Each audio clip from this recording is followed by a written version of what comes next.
Je vais demander d'abord à mon flûtiste de faire sa partition. Ça va nous permettre de nous réveiller parce que je sais que les bas qui sont au fond, ils sont en train de dormir et ça, je ne tolère pas. C'est vrai que les diables bas, ont tellement mangé. Ils sont en train de dormir. Yeah. Est-ce qu'il y a beaucoup de bas dans l'assemblée? Ah, voilà. Je voudrais profiter pour saluer mon frère Lalia. Quand je t'ai vu arriver, j'ai failli courir parce que je devais te voir ce matin et puis j'ai complètement oublié. Merci mon frère, merci d'être là. Ok.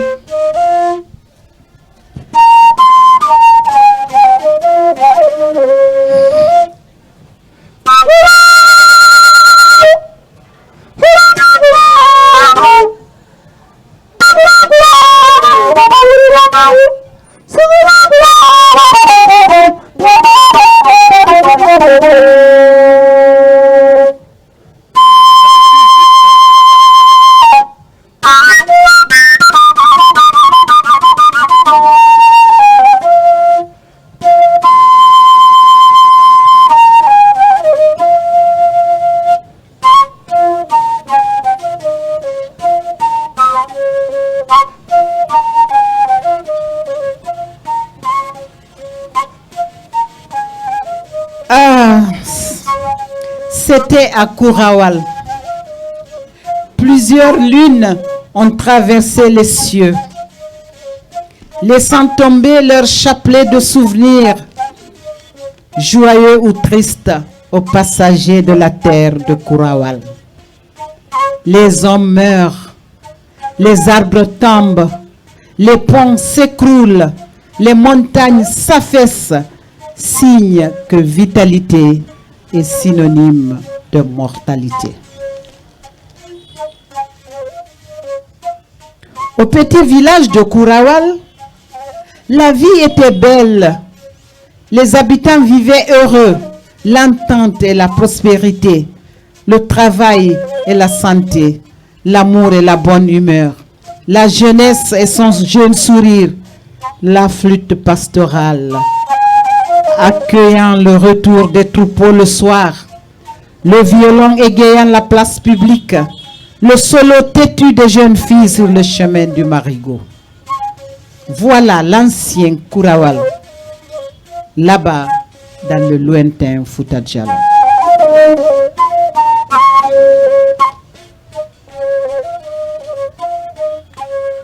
À Kurawal, on était au paradis.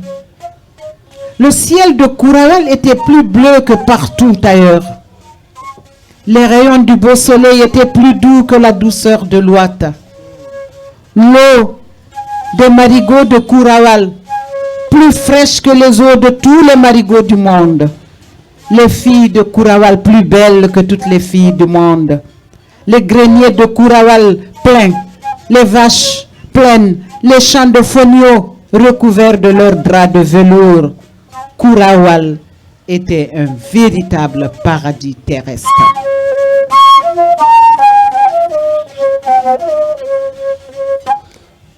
Mais le temps est très sévère. Je vous dis, chers amis, le temps est très sévère. Le temps est mauvais, je vous dis. Le temps est sévère et mauvais. Il retire le sein de la petite bouche du nourrisson qui commence à peine à trotter. Le temps est sévère et mauvais. Il laisse échapper l'épée des mains du brave cavalier qui vieillit. Le temps est sévère et mauvais, chers amis. Il enterre le roi derrière les murailles de sa citadelle. Le temps est sévère et mauvais. Il cause la ruine aux édifices. Il boude les feuillages où passe l'air flatteur. Mais le temps se juge implacable. Il est bon aussi. Oui, le temps, il est beau. Dans la défaite des uns, il édifie la victoire des autres. Il venge les innocentes victimes de leur faiblesse. Kurawal, notre village, devait tomber dans le mystère des temps. Un monstre qui habitait les eaux profondes du fleuve Gomba émergea un soir du calme de sa demeure et s'écria: Ah, je suis le roi le plus fort de toute cette étendue de terre. Mon armée est la plus forte et la mieux organisée. Je vais prendre Kurawal de force. Ainsi, Kurawal et son doux soleil, Kurawal et son ciel bleu, Kurawal et ses eaux fraîches, Kurawal et ses belles filles, Kurawal et ses montagnes blafardes seront réduits à ma servitude. Fini le bonheur de Kurawal et la vie des hommes sera engloutie dans les ténèbres, dans le temple de mes ténèbres. Ah, c'était au temps où les bêtes et les hommes se parlaient. Mais je ne vous ai pas dit, chers amis, que ce monstre s'appelait Kukui. Ah, voilà. Kukui était très, très méchant. Il ne tolérait pas que les hommes soient heureux. Il était jaloux du bonheur des hommes et voulait tout avoir pour lui seul. Il va donc s'imposer à la sereine cité de Kurawal pour en ternir le bonheur de vivre et même le transformer en angoisse. Il fera en sorte qu'il n'y ait de pouvoir que le sien. Sa dictature et sa cruauté n'auront de bornes que l'infini. Kukui commencera par abattre les arbres de la forêt qui le séparaient du fleuve pour se frayer un chemin digne de lui.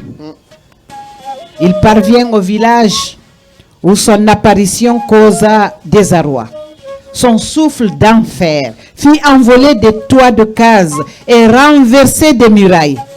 Les hommes se mettent à courir dans tous les sens et s'éparpillèrent derrière les montagnes, attendant la suite de l'événement. Hey, vont-ils abandonner leur terre natale pour un méchant monstre? Non, c'est trop dire. C'est trop dire, la terre natale n'est pas une simple terre. La terre natale, c'est toute la terre. C'est plus que le cordon ombilical qui relie la mère à l'enfant. La terre natale nous appelle dès que nous lui tournons le dos. Après ces débâcles vertigineux avec la cité, Kukui se proclamait souverain des eaux et des terres de la cité de Kurawal. Je suis l'être le plus fort et le plus intelligent de toute la cité de Kurawal. Kurawal et ses belles femmes sont à moi. Je n'aurai de nourriture désormais que la chair des jeunes vierges. J'exige la chair et le sang chaud des jeunes mariés. Je les emporterai dès la première nuit de noces. Ah oui, Kukui avait le flair développé. Il pouvait distinguer facilement par le seul flair une fille nouvellement mariée d'une autre qui ne le serait pas encore. Aussi, pour se cacher de Kukui, les hommes ne célébraient les mariages que très discrètement chez le patriarche. Plus de tam-tam sur la place publique. Plus de flûte pastorale pour accueillir le soir le retour du troupeau. Kukui était un monstre. Les hommes ne pouvaient se cacher de lui. Aussi, le lendemain de chaque nuit de noces, on retrouvait tôt au petit matin l'époux évanoui devant le lit vide, la nouvelle mariée disparue sans aucune trace. Des rides profondes se creusaient sur le front des vieillards, succombant sous le poids de la peur. Le drame prenait feu dans les sillons de la cité jadis prospère, douce et généreuse. Les jeunes fuyaient pour échapper au risque de demeurer célibataires. Kurawal perdait ainsi chaque jour ses bras valides. Triste. Des années s'écoulèrent.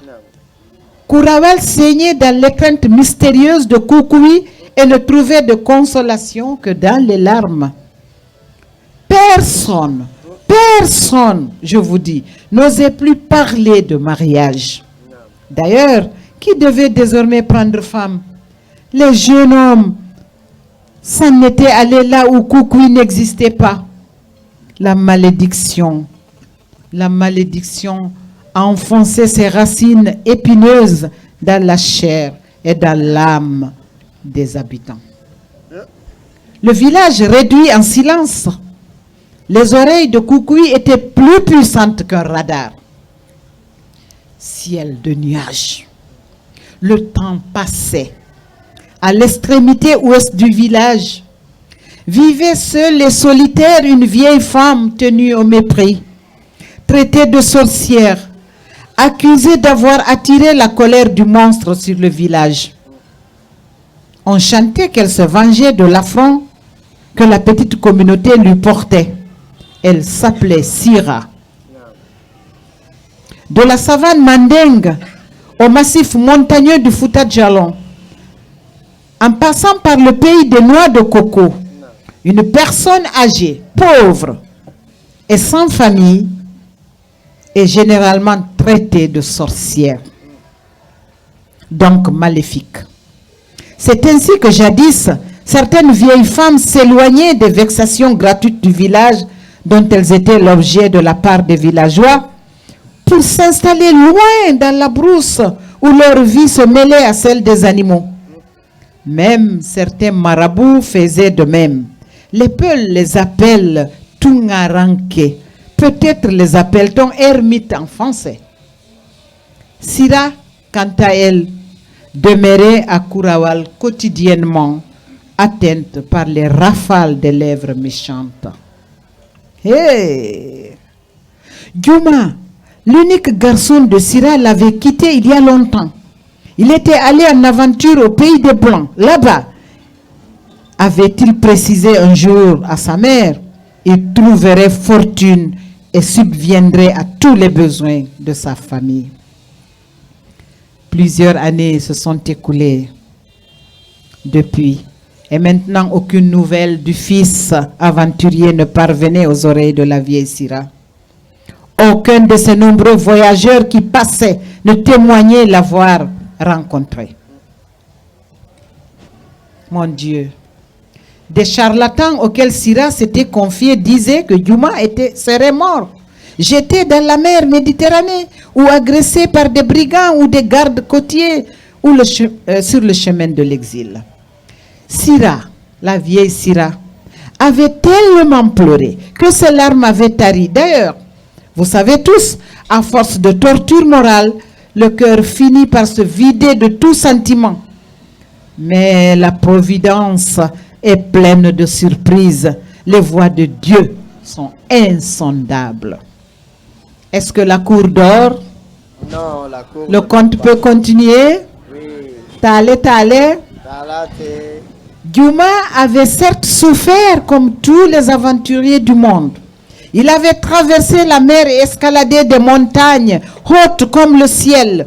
Il a vu son ventre séché par manque de nourriture et d'eau, et ce pendant des jours. Il avait fouillé les 4 horizons de l'univers à la recherche de la fortune. Il avait décidé de rentrer plus riche que tous les fils de Kourawal ou mourir aventurier. Dieu le Tout-Puissant, le Tout-Miséricordieux, qui prête souvent sa puissance aux faibles pour rendre justice, avait accordé sa grâce au fils de Sira. Un soir d'avril, à l'heure où le soleil couchant prend son bain dans un fleuve de miel, à cette heure où le royaume céleste peint la nature de ses douces couleurs pour enchanter les amoureux en promenade, en cette merveilleuse heure du jour, une caravane composée de chevaux et d'ânes pointa sa masse noire à l'horizon. Un nuage de poussière accentuait la puissance de la procession. La population de Kourawal l'apercevait perplexe et curieux. Ah, c'est peut-être Koukoui qui nous vient en colère. Aurions-nous enfreint à quelques interdictions du monstre? Quelques vieillards qui n'avaient aucune idée sur l'événement conseillèrent la patience. La caravane avançait toujours. Un homme à cheval d'allure royale tenait la tête. Suivait une file d'esclaves et d'ânes chargés de trésors, puis un océan de troupeaux de vaches, de moutons, de chèvres. La caravane approchait lentement. Les vieillards, c'est-à-dire ceux qui n'avaient plus raison de craindre la mort, s'étaient rendus à l'entrée principale du village pour prendre contact avec l'escorte. L'étranger et sa suite avançaient toujours. Le patriarche fit signe à la caravane de s'arrêter. Le chef serra la bride le premier, sauta à terre et salua poliment ce respectable vieillard qui reconnut tout de suite. Plus de 15 ans ont passé. Personne ne l'aurait reconnu, cet étrange voyageur. Je suis Djouma, fils de Sira. Ah, oui, c'était Djouma, le fils unique de Sira. Dès qu'il aperçut les premiers toits de cases de son village natal, il fondit en larmes, frissonna d'émotion, le cœur attendri par les souvenirs d'enfance. Djouma était parti très jeune de son Koural natal. En ce temps-là, la cité était la plus épanouie de la contrée. Dieu, mais j'avais laissé quelques cases luxuriantes. Que sont-elles devenues? Je ne les vois pas. Et ce silence de cimetière, je ne vois même pas un enfant qui sourit, pas une jeune fille au regard envoûtant. Je ne comprends pas. Mais tout cela n'entame en rien le bonheur et la fierté de Djouma, car le jeune homme ramenait de son aventure richesse matérielle et expérience. Djouma ne comprenait rien en cette tristesse qui lisait sur les visages des vieilles personnes. L'aventure l'avait rendu étranger aux réalités de chez lui. On lui ouvrit le passage sans enthousiasme en direction de la petite case de la vieille Sira, sa mère. Effarée, la vieille Sira interrompit ses ablutions. Elle pensa d'abord aux brutalités dont elle faisait souvent l'objet.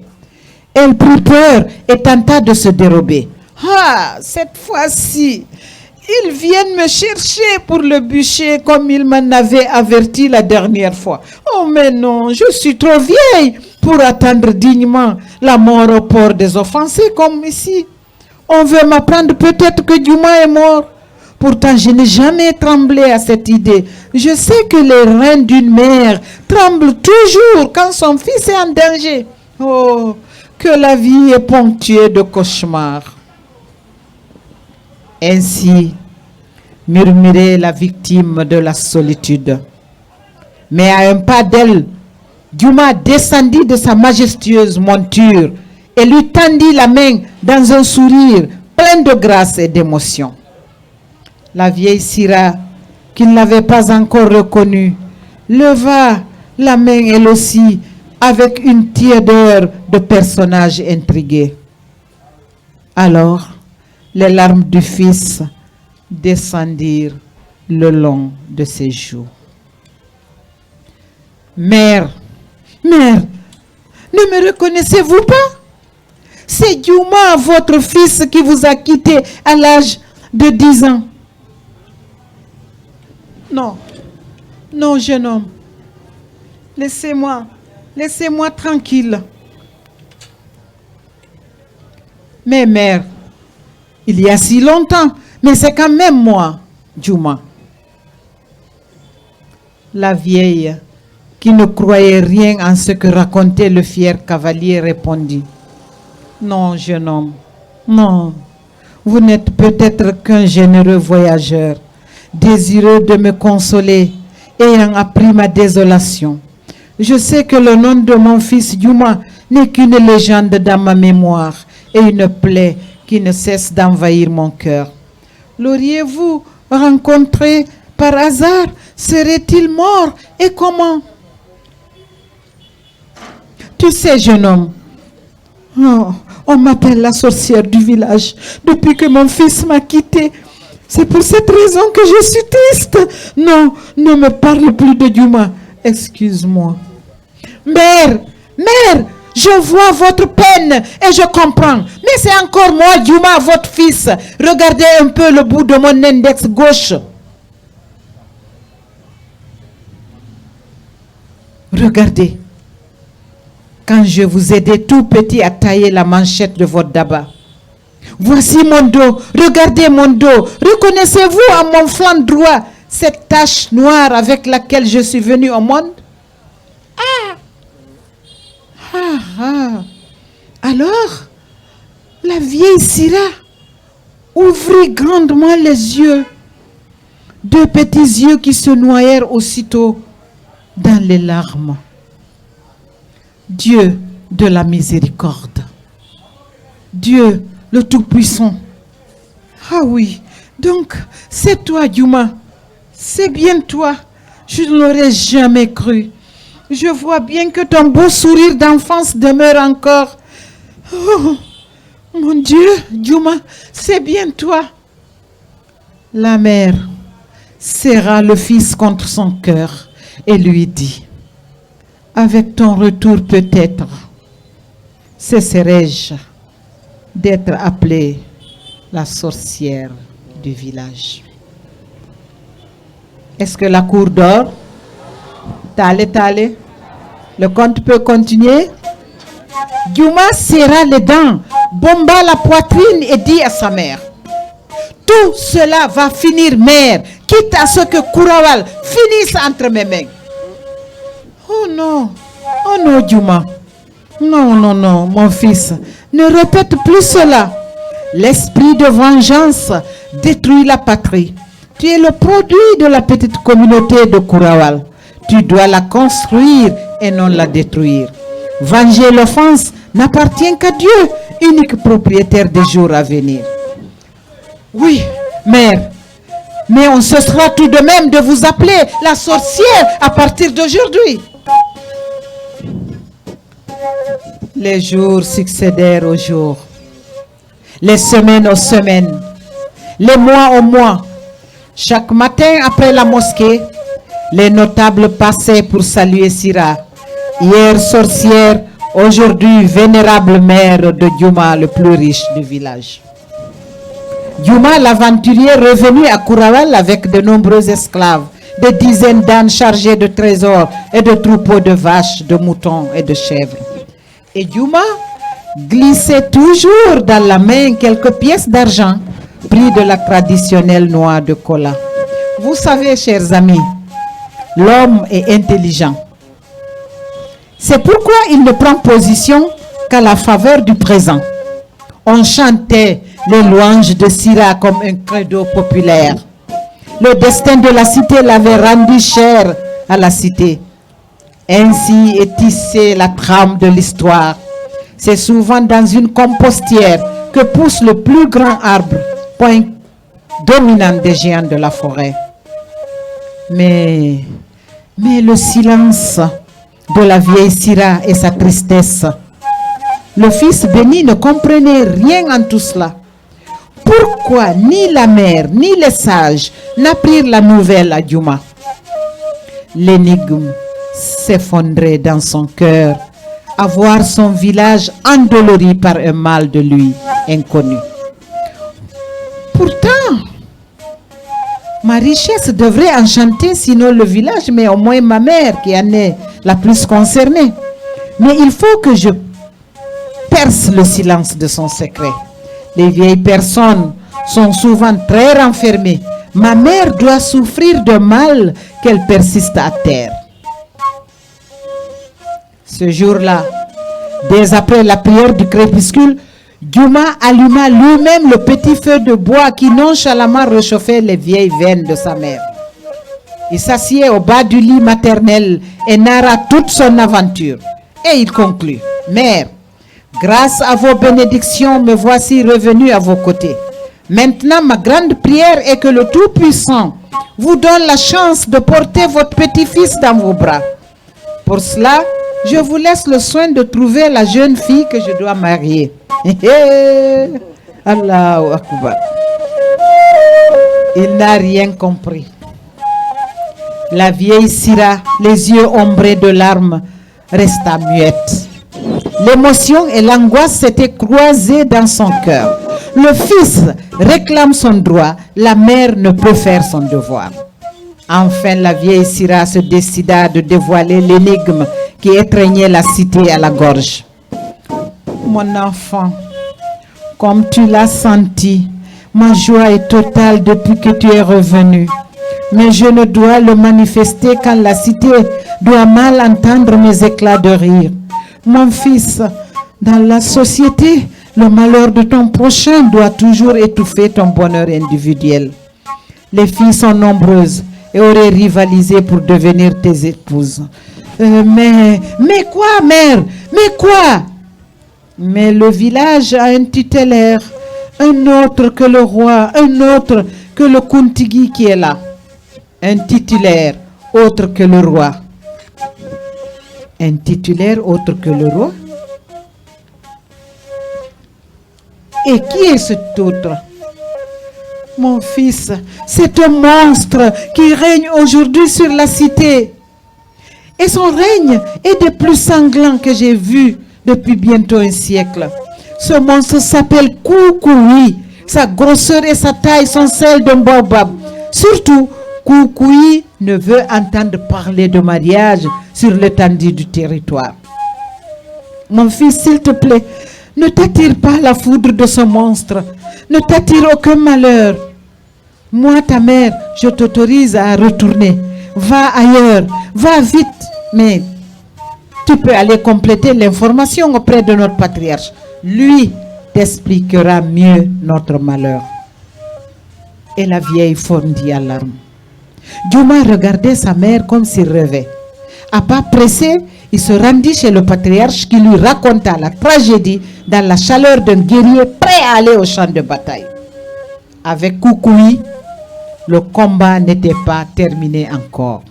Seulement, il y avait désormais un nouveau combattant, Djouma, l'intrépide. Le lendemain, dès le petit matin, Djouma se mit à demander par-ci par-là les mains de jeunes filles. Il avait déjà dépassé plus d'une vingtaine de portes, mais aucune famille ne voulut de sa proposition. Aucun père de famille ne voulait jeter sa fille au monstre. Quelques femmes murmuraient d'ailleurs: Sira a promis des filles au monstre au cas où son fils retournerait riche au village. Moi, je n'offrirai pas ma fille à Koukoui. Enfin, au bout du village, par là même où passait Koukoui en souffle de tempête, habitaient 3 vieillards qui avaient chacun une fille aussi belle que nouvel amour. Ils s'étaient consultés avant que Djouma n'arrive devant leur porte. Il arriva là où le destin l'attendait. On lui présenta les 3 jeunes filles. Chacune d'elles était une véritable étoile terrestre.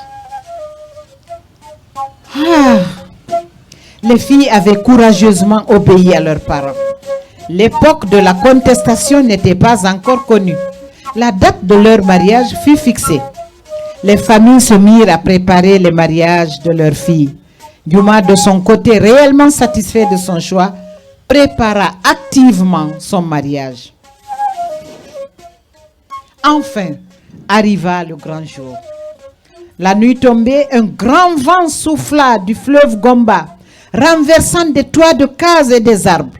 Koukoui s'était réveillé, irrité par l'audace de Djouma. Ces rugissements faisaient trembler la terre. Paniqués, les habitants abandonnèrent leurs maisons pour se réfugier dans des grottes.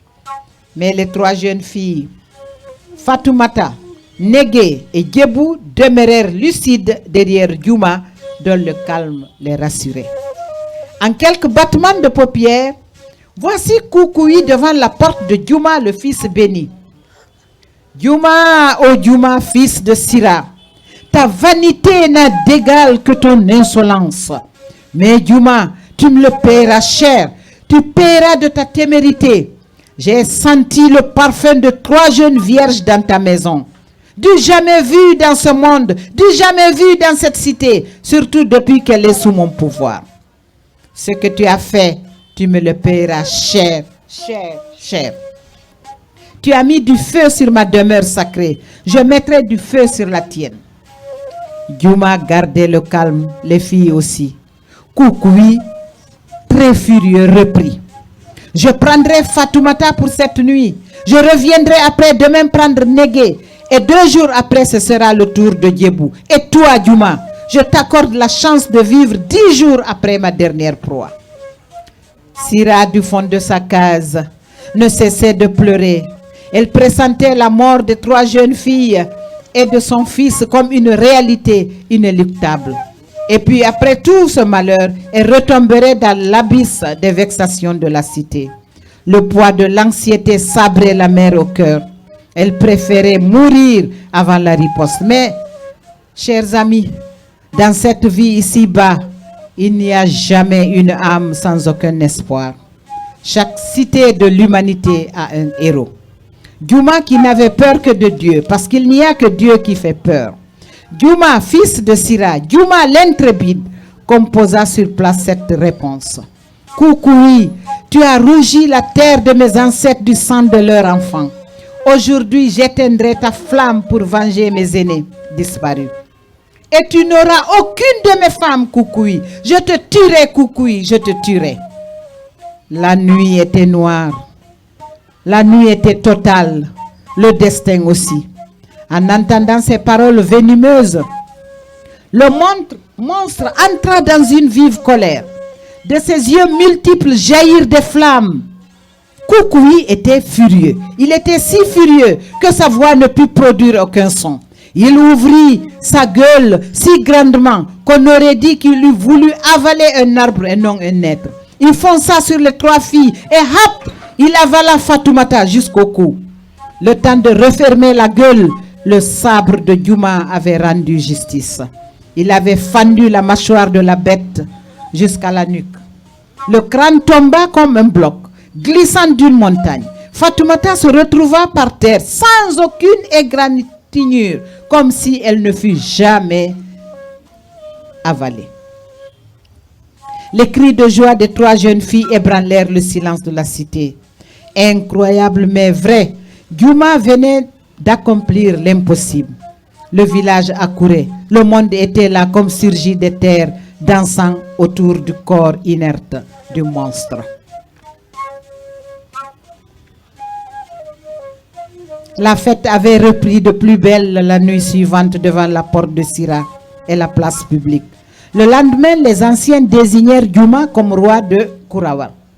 Kourawal avait retrouvé son bonheur perdu. Il n'y a pas de cité sans héros.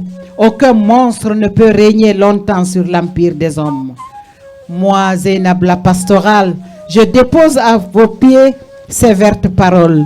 Il ne tient qu'à vous de les porter à la flûte pastorale qui les répandra partout, partout, partout, partout. Que la nuit emporte le mal, que le jour remonte avec la nuit. Merci.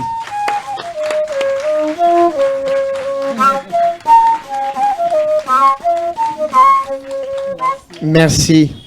Merci beaucoup, Néné.